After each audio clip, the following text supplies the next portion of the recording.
Hi, hello everyone. Welcome to our panel discussion. My name is Sofia Faustino and I am the Senior Manager of Insights here at ChartMogul. Today we have these two panelists with me and we are going to talk about retention specifically and NRR, maybe some other KPIs as well, and how NRR is the new benchmark in SaaS success. So the topic and the inspiration for this panel discussion is highly correlated to the last report that we just published in the beginning of this month. If you haven't read it, I recommend you to do so. It's called the SaaS Retention Report, the New Normal for SaaS. And the main premises and the main idea for this report is that growth has been decelerating for SaaS. As you know, there was a very big boom in growth during the pandemic. And there was a lot of focus on new business and new customer acquisition in that moment. But the reality is that now most of companies, not all, but most of them are experiencing deceleration in growth. They are still growing, but not at the same rate. And a lot of them are focusing on expansion to offset that cost from the pandemic. So if you have any questions, feel free to ask them in the chat.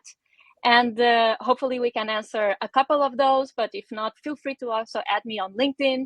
I'm happy to answer some of the questions or put you in contact also with the panelists. So right now, I'm going to ask the panelists to introduce themselves. And Millie, you can start. Okay, perfect. Thank you so much for having me. So my name is Millie Barker and I'm the founder at the moment of two software companies. One of them is called ZipTender, which is a tender management platform for estate agents, primarily in the UK. It helps them with the formal and informal tender process, basically just digitizes everything. And the second one is a property portal called AgLand, which is basically like Rightmove or Zoopla, these kind of platforms that you might have heard of for searching for property to buy and sell, but it's focused exclusively on agricultural land. Philip. Yeah, my name is Philipp. I'm the founder and CEO of Custify, a customer success platform for SaaS companies. So very much tied to the topic around NRR, as that's more or less what we do for a living. And yeah, pleasure to be here. Awesome. Thank you so much. And I heard there's like some static over my headphones, so I apologize for that. Unfortunately, there's not much I can do at this point. So let's jump into the conversation. I'll mute my mic whenever I can. But my first question, and Millie, you can go first as well. Has the approach to how your business grow changed for you since this boom that we've seen in 2020, 2021? So what is your take on that? So my take kind of fundamentally is that it hasn't really changed, right? I mean, I think that you might sort of tweak your tactics sort of here and there, but my sort of like baseline strategy and baseline approach to, you know, to customer retention in general, like hasn't really changed, right? Like my goal is always just like build the best software that you can and make your customers happy, right? I think if you're ticking those two boxes, like generally you're doing okay in terms of like what you can internally influence in your company. So if you have those as your kind of North Star, then you're pretty much okay. The way that I typically build companies is to an early stage and then I move them on. So like for me, I haven't had a company from sorry, my dog's coming from the sort of like 2020 through to 2024 we are now. You know, I haven't really had it for the entirety of that time to change something internally within the company itself. So, you know, for me, it's more just about like how we keep building it from the very beginning, right? And so, you know, that for me is about like we shouldn't be ignoring customers. We shouldn't just be, you know, once we've got them, we shouldn't just ignore them, right? We shouldn't just be completely acquisition focused, having this like growth at all costs sort of mindset. And you know, I think that kind of makes sense for a lot of reasons. It's not just this altruistic thing that we shouldn't be, you know, just kind of abandoning customers once we've got them. It makes sense financially as well to maintain this kind of a mindset, right? You know, you've already spent the money, the time, the resources to get your customer. So you should therefore be focusing on these things that some founders are only just kind of focusing on now that there's been a bit of a downturn, right? So, you know, I think fundamentally for me, that approach hasn't really changed in those years. And hopefully it won't change because I have my baseline there and it's just to try and make customers as happy as they can be. And I don't really think that needs to change from my perspective. Absolutely. And I think when we look back at, it's easier to criticize and to say, oh, we were growing at all costs and this was the number one KPI and we didn't look at sustainability. And it's easier to look back and criticize now at this stage rather than when you're dealing with it. Obviously, who is not going to go for the ride, right? But anyway, so Philipp, what is your take on that? Has the perspective on how you grow your company changed as well since that period? Luckily, not that much as, I guess we were in the specific segment of actually helping other SaaS companies to hold their customers, to keep their customers, and to prevent the churn. So we ourselves haven't been so much affected by this slowdown, although our customers have, at least partially. So from that perspective, also, I can say that there wasn't a lot of changes that we did, but still, of course, NRR is a key KPI also for us, and churn and renewals are just as important for us as for any of our customers. Yeah, that's great to hear. I think maybe the report talks a bit more. Maybe it relates to other companies that are out there. But my next question, also for Philipp. So with the slowdown in new business, which I understand that maybe you didn't see it so much, but the question is, with the slowdown in new business, how has your company shifted towards retention? So are there, even if if you were not affected, were there any specific activities and retention strategies? Since you are the specialist on that, but are there any retention strategies that you implemented that are sort of new and like more for this time that we are living? Yeah, I think, for sure, we ourselves, and I guess for some of the questions, I can speak as us as Custify, but I can also speak for us as our customers. And I guess that is quite interesting for the audience as well, because there are a lot of strategies that our customers have implemented over that time. And retention strategies generally, you have to ask yourself, first of all, what can I do to prevent churn? And churn is a pretty complex beast if you look at it in detail, and it can have many reasons, starting with the marketing team simply attracting the wrong customer for your business, or the sales team closing the deal that they shouldn't have closed because it's just not a good fit. So it starts with that. If you attract wrong customers to your platform, then obviously retention will be difficult because they are just not a good fit for what you offer. And then it goes further. So then it comes to the product itself. So the product first of all, does your product solve the pain that your customers have good enough? And second of all, is it in a state where it's just not buggy, or it fails all the time?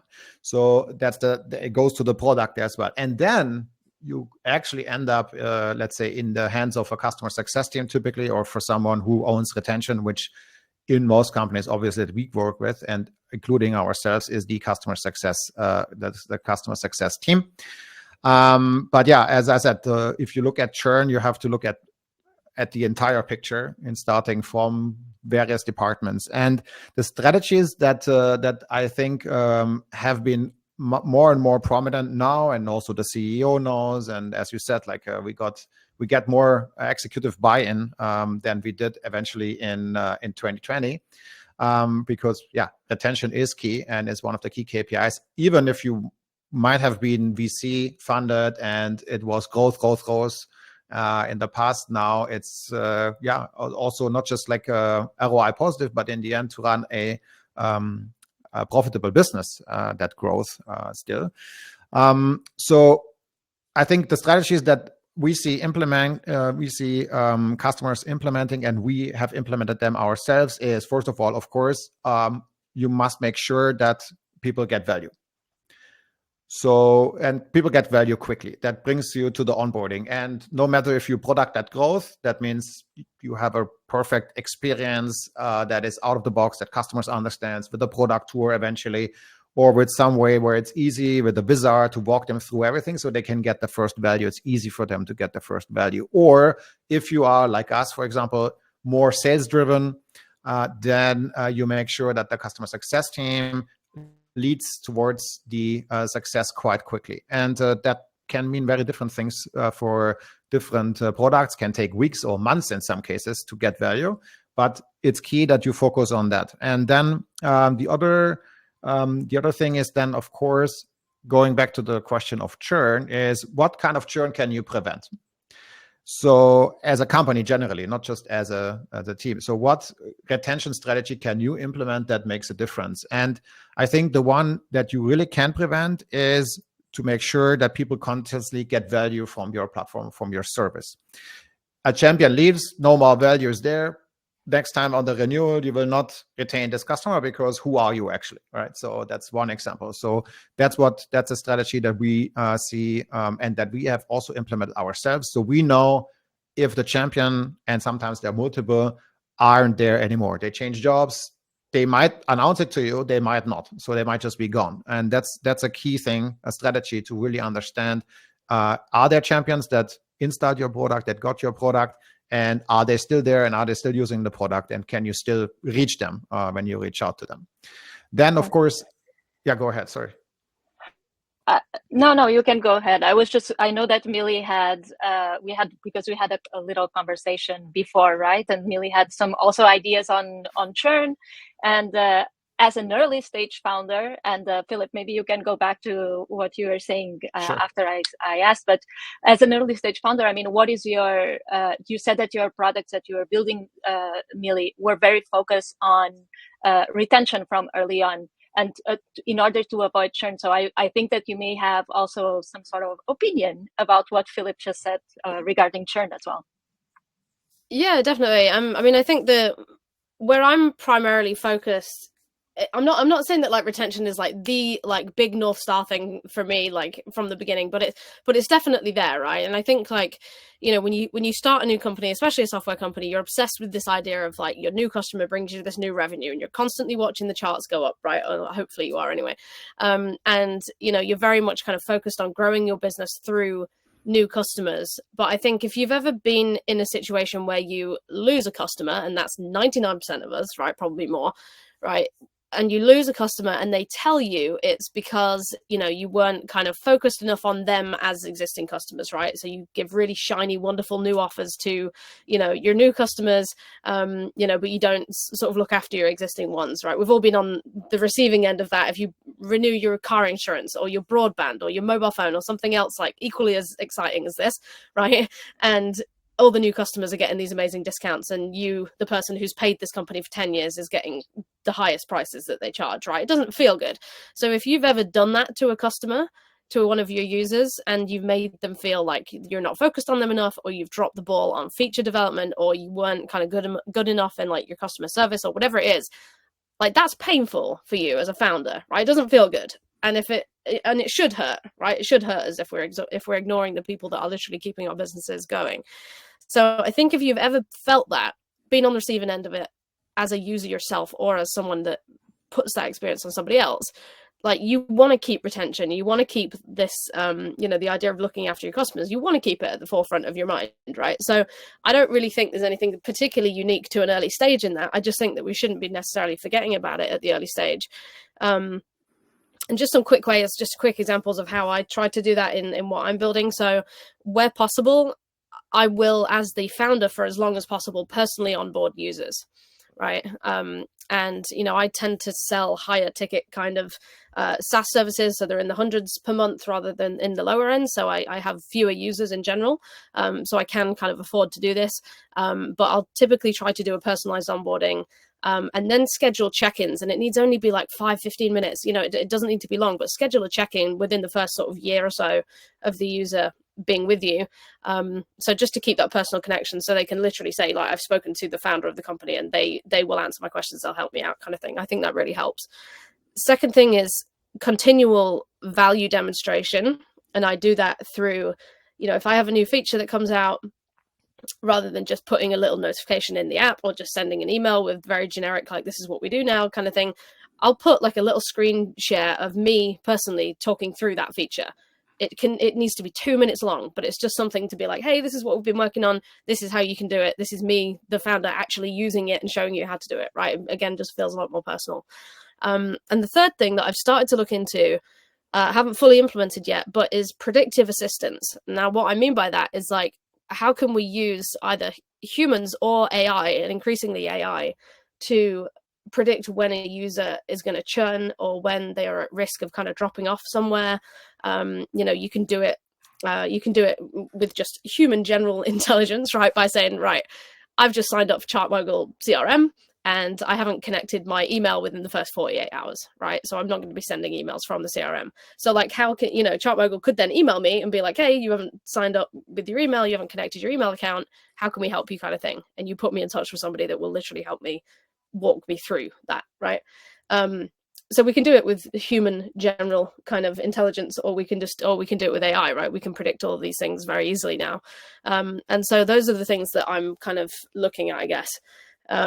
One thing just very quickly I will say is just for people in general to be careful with gamification. Like, I think people went a bit nuts on gamification, and it's like, oh, you use your product and now you have this shiny badge, right?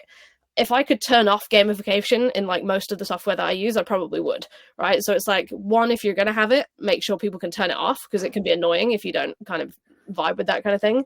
And two, just make sure it's appropriate to your company, right? It doesn't make sense for me to put it in my tender management portal, right? But it might make sense if I had like a social media scheduler, where there's a lot more of that gamification kind of element anyway. So yeah, just some general thoughts on different strategies there and how you can kind of use them at an early stage, I think.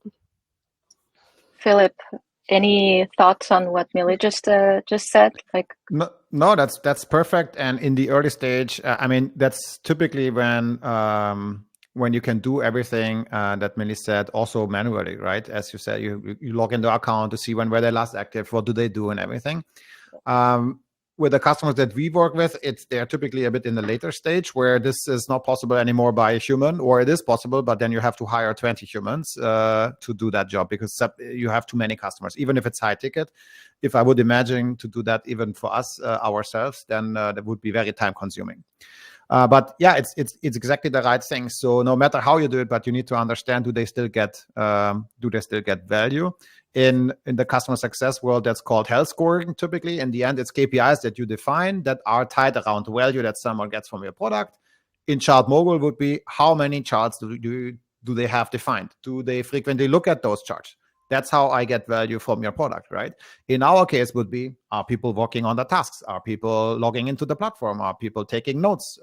This kind of thing. So whatever is necessary to use and the platform and to get value, that's what you want to define as KPIs and track. So you can react early if those things are either never picking up from the beginning, as go back to onboarding, right? So they never onboarded correctly, or the champion leaves and then it drops, or they change the business. There are so many reasons why this can happen, but these are the things that you can influence. What you cannot influence is your customer goes out of business, and not much you can do in retention. It's gone. So that's not something you can influence. So you should focus on the things that you can influence.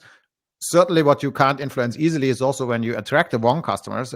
You have to go all the way back, and typically, specifically founders, being one myself, are a bit reluctant to realize or to accept the fact that you have eventually attracted wrong customers, and then they try to change the product, or find many other reasons why this happens. But in the end, if you're honest to yourself, it might just have not been the right fit for your product in the first place. So yeah.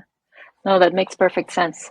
And since we are talking about all these metrics as well, I wanted to ask you, I mean, who should own retention, or who should own NRR and all these metrics? I mean, Millie, maybe you can jump in, and then Philip, you can go ahead. Yeah, I think for me, I would flip that question around and say, well, like, who shouldn't be responsible for making your customers happy, right?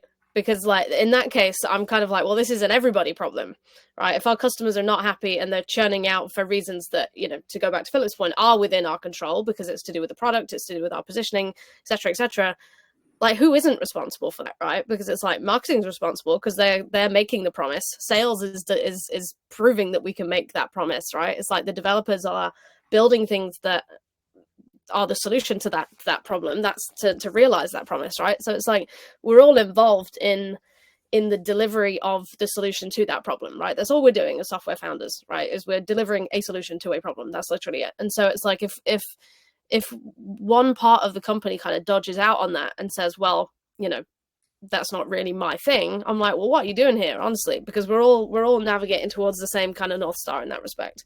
Now, practically speaking, that's hard to implement, right? I think, you know, you can't say that like literally everybody is responsible in that sense, but I think everybody has to be responsible within the bounds of their respective responsibilities anyway, right? So for me, this is a culture question, right? I think that like having churn in mind all of the time and having retention in mind all of the time basically just means that we're doing everything that we can to keep customers, right? And I do think it can be reduced that simply. And I think if you're kind of threading that through your team where you can, you know, making it a culture question, then the answer for me is pretty simple, right? Everybody's responsible.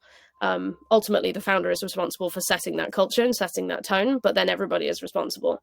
And then I think where you really dig down into key metrics that you track, I think that then becomes a more of an individual responsibility thing. And I imagine actually that's something that Philip could speak to a lot better than I can, just because of the typical size of the teams that I work with. You know, it's everybody wears every hat, whereas in bigger teams, and you know, with Philip's customers as well, I know they have much bigger teams, so maybe he could speak to those parts a bit better than I could.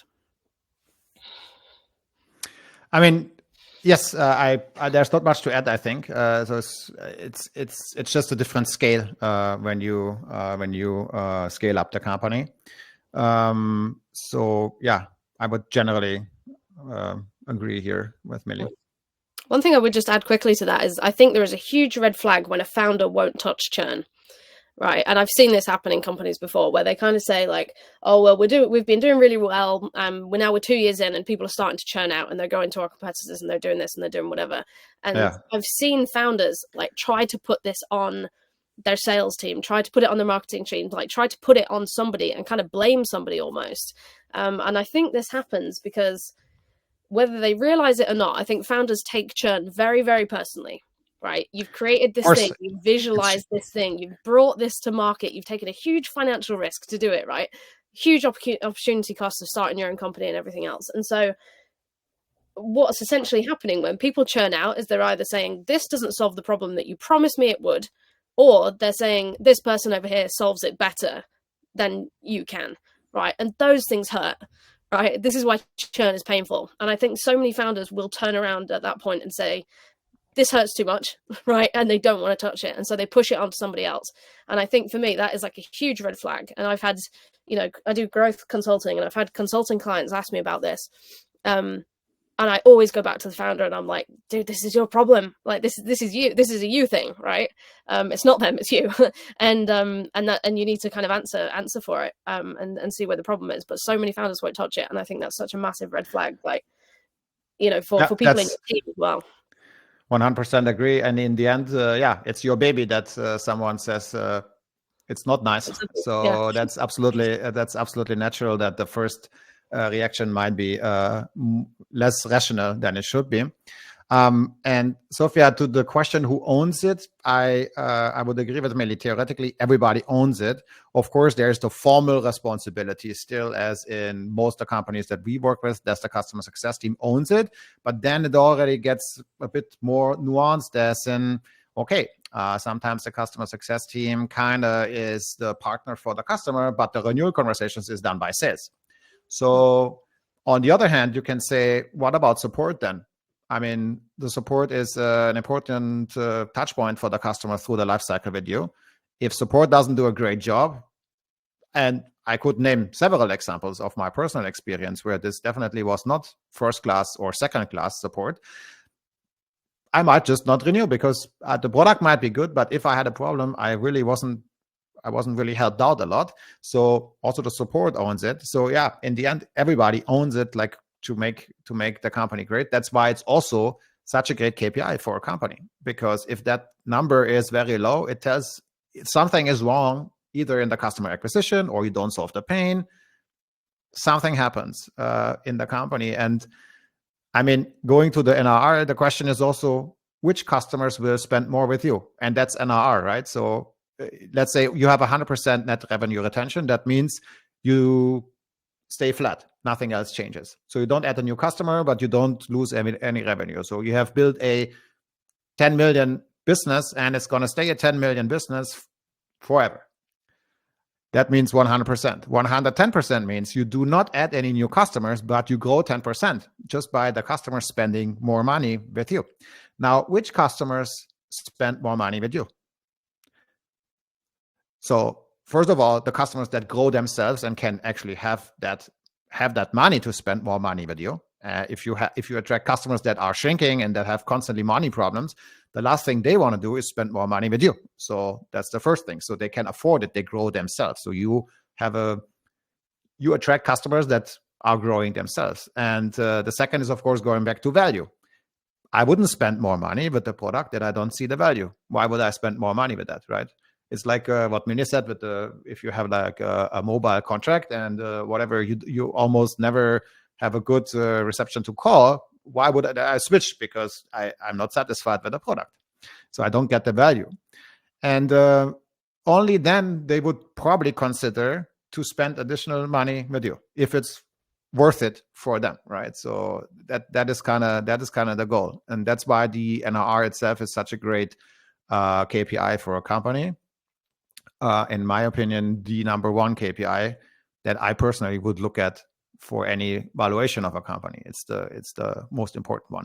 And of course, everyone wants to be above 100% because this is the most healthiest state. So that your expansion covers your churn, or you don't have churn at all, and you have just a slight expansion. That can be either way. But NRR, as per definition, means that as this is a bigger topic of the today's talk, is by definition means that the total is basically defined by the expansion, people spending more money with you, minus the contractions, meaning people stay with you, but they want to spend less with you. So they ask for discounts and everything, or they shrink themselves.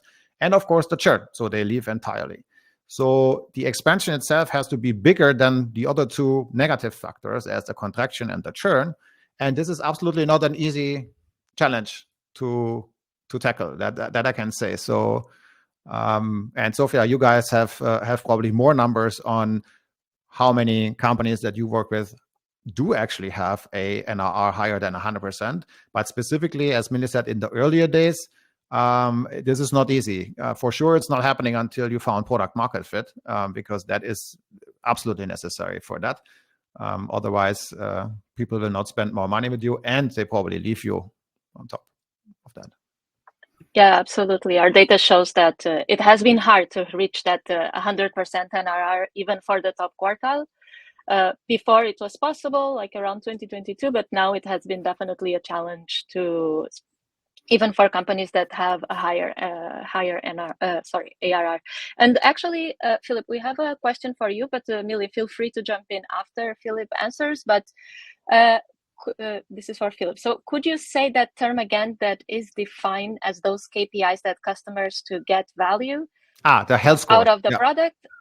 I yes. think it's health scores. It's health scores. That's a customer success terminology. But in the end, what health scores are, well, there are different health indicators of a customer. And if we speak about retention, the customer that will spend more money with you and will for sure renew is the one that is extremely healthy. That's the definition in customer success, or someone who really everything is all right.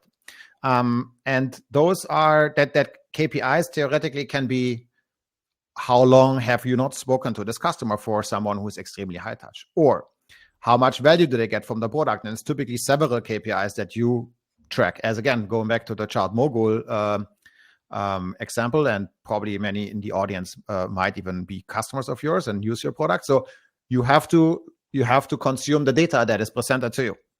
And in the onboarding, you have to connect with your Stripe and your financial data. So even the data, so you have something to consume is also important. So yeah, it's those are the health scores. On the other hand, other health indicators are also, if you run an NPS service, and I'm asking Millie, hey Millie, And no matter how you ask it, if it's the classical, how likely is it that you recommend me to a friend or a colleague, or you ask it in a way that from a 1 to 10, what was your onboarding experience?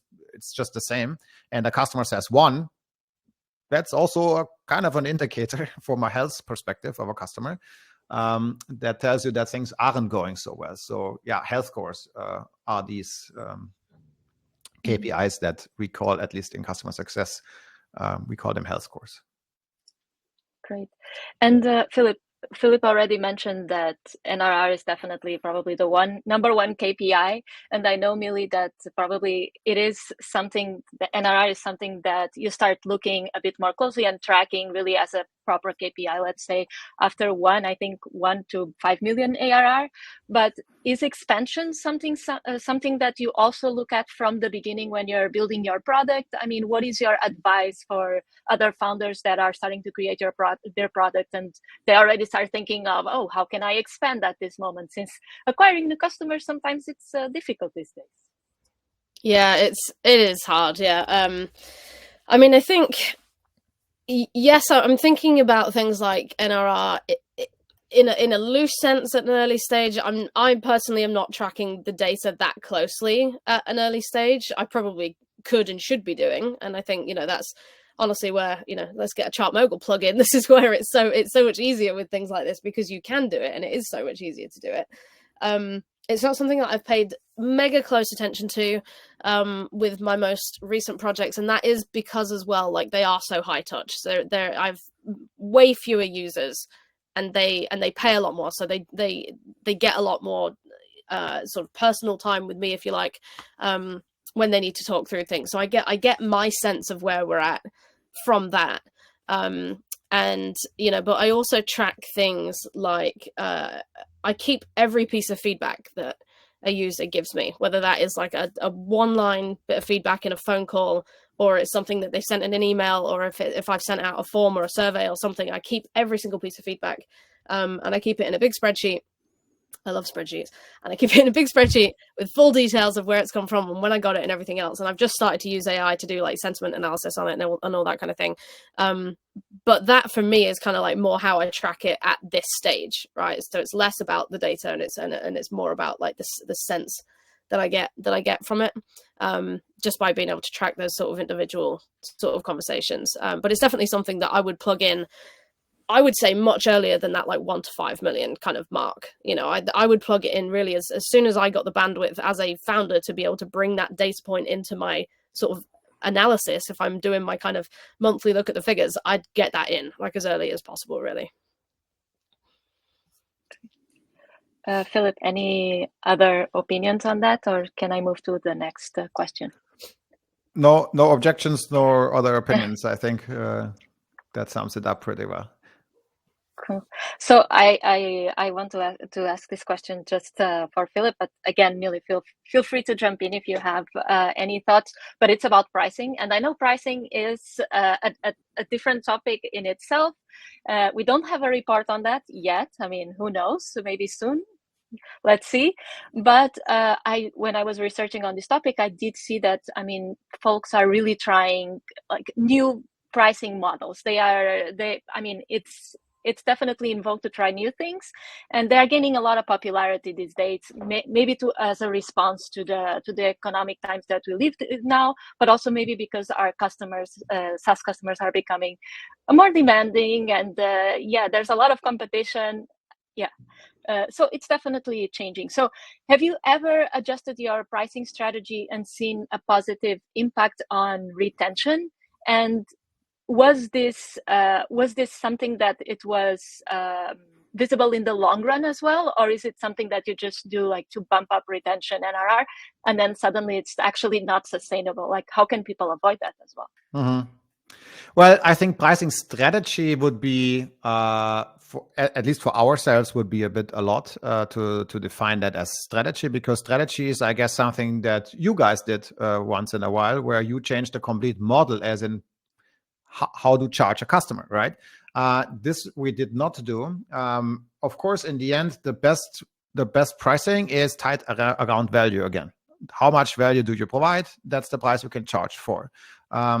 So that is, and of course, in our case, one of the key factors for the pricing is how large is the team that is using our tool. Because the larger team you have, the more value we provide, obviously, because we save a lot of time for each customer success manager. And if we multiply that with 20 or with 2 is a difference as in value that we provide. So that is a universally accepted pricing strategy. Let's put it this way. Okay. So people are just used to that. If you buy a CRM, it's per the seat. If you have Salesforce, it's seat priced. It's just like accepted. Now, of course, like how ChartMogul's pricing works differently, and that is also kind of accepted because again, it's about the value that you provide. But we haven't changed the strategy as such that we said like let's do a freemium model or let's completely change the way that we do pricing. What we did do, of course, over the course of the existence of Custify, is that we increased our prices, because the product is absolutely not what it used to be 5 years ago. And I think this is a natural thing.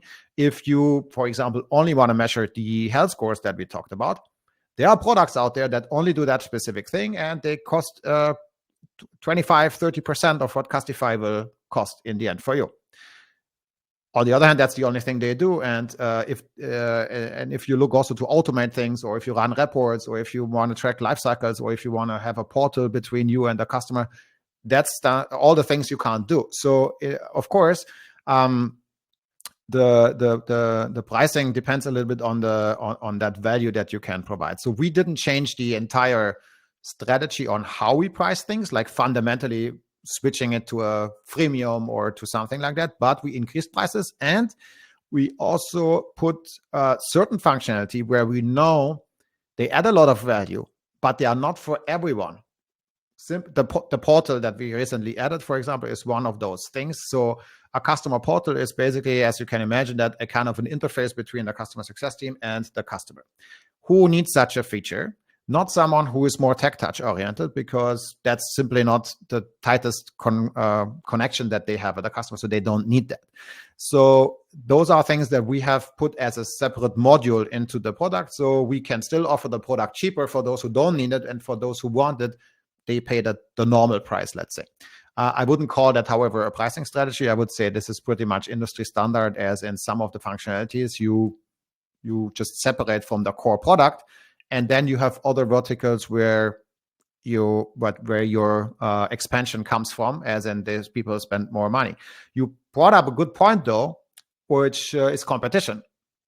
So unfortunately, almost none of us live in a world where there is simply no competition. Probably also better like this, because otherwise we would all not improve as quickly. So if you are in a strong in a market that is very competitive, you can try that very different pricing strategy from you have 10 competitors and they all follow kind of the same pricing, and you are the one that does everything different. That might be the end of your company. However, that might also be the absolute killer thing, and you might just have something that all the others don't have. So of course, there's always a risk involved if you think about a fundamental strategy in the price. That in the earlier days, you're super easy and experimenting with that and run some experiments. The more mature your company gets, the more risky this kind of fundamental change will be. Because again, we talked about it before, or Millie mentioned it. So imagine, what do you do with all the existing customers? Do they stay on the old pricing strategy, or do you switch them to the new one? For some, it might be a great situation where they bought your product for 1,000 a month, and now it's 100. So there's like, awesome. It's like celebration time. And for others, might be exactly the other way around. Or do you keep them and grandfathers, and only the new guys will sign up? Well, then you have the situation that for those whose the new pricing is actually better, obviously they will cancel and re-sign up, so the pricing is better. And for those that are worse, they will stay on the old plan and say nothing. They will, of course, remain there. So in the end, you will reduce your NRR dramatically. So we didn't do any of that fundamental changes in the strategy. And I think just as advice, you need to really carefully think that through. And the later you are in the stage of the company, the more difficult it gets, and the more competitive your market is, the more also the market dictates what is accepted from your customers as a pricing strategy, I would say. Yeah, I know we have some follow-up questions on pricing, because I knew that this was this is It's a always very a hot big topic. It's a hot topic, yeah, because there's always that risk that, you change something and things don't go as planned. So, but yeah, definitely something we can answer that offline, or try for Philip to answer that offline if he can. But so we have only 5 minutes, so I think we have time for 2 more questions. And my next question is, like, have you both encountered any challenges while you are growing your subscriber base? Because when I was looking at the data from ChartMogul, what we found is actually that as companies grow their subscriber base, it's very normal, or it seems to be a trend that their NRR actually declines. So companies with a very high subscriber count, they actually have a very low NRR, and not even close to 100%, but they are able to grow more or less at the same speed. But yeah, so maybe Millie, you can start. Like, how do you account for retention, and while you're trying to grow your subscriber base? Yeah, not something that I'm facing right now, just because of the very early stage of what I'm working on. But just to give you an example of how I kind of overcame something like that in a previous company. So, we were growing very, very rapidly, and bringing on like a considerable number of users every month, and it was our total user base was growing at, by industry standards anyway, was a very good rate.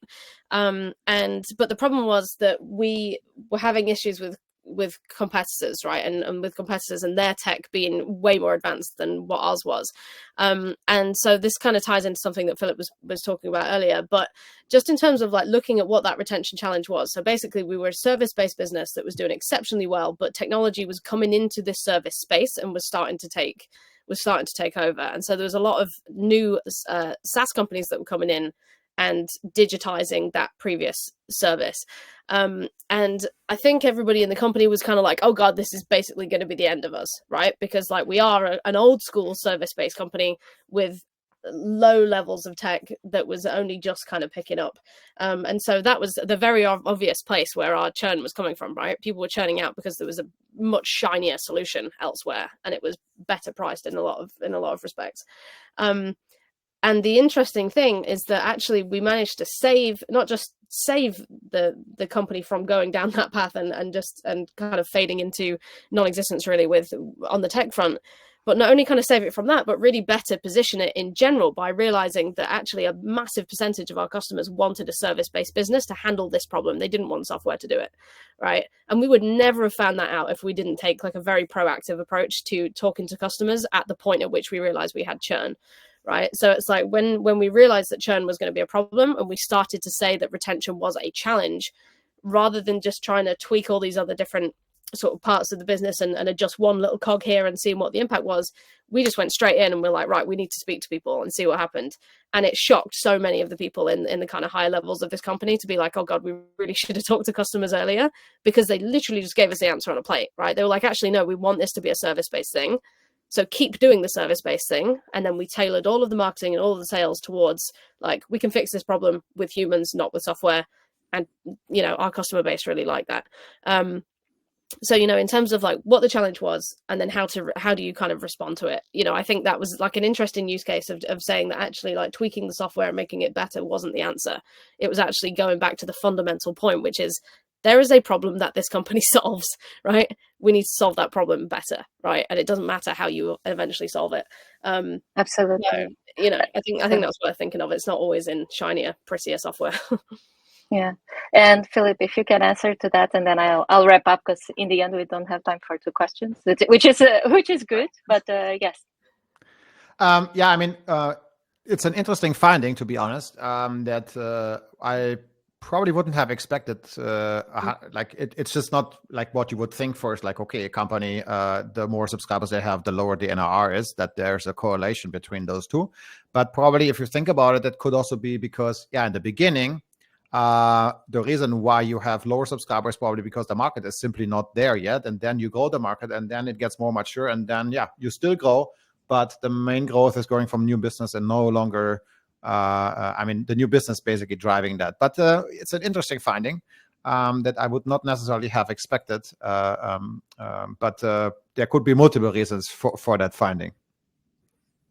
No, definitely. I was also surprised. I actually love this graph, but because it's an interesting one, right? I think it also it says a lot about B2C companies, right? When we say 100% NRR or above, I think a lot of the times we are thinking about B2B SaaS, but I wonder if for B2C SaaS is the same thing. Is it even reachable? Is it doable? It's definitely very difficult, I think, taking into account just the subscriber base. But okay, so actually we are right on time, and I think this was wonderful. Thank you so much for participating, and thanks so much for the audience. Again, I am on LinkedIn, Philipp and Millie as well. So feel free to add me if you have any questions. I can pass it on or try to pass it on. And but yeah, that's it. And thank you, everyone. Bye. Thanks so much. Thanks, everyone. Thanks, everybody. Bye.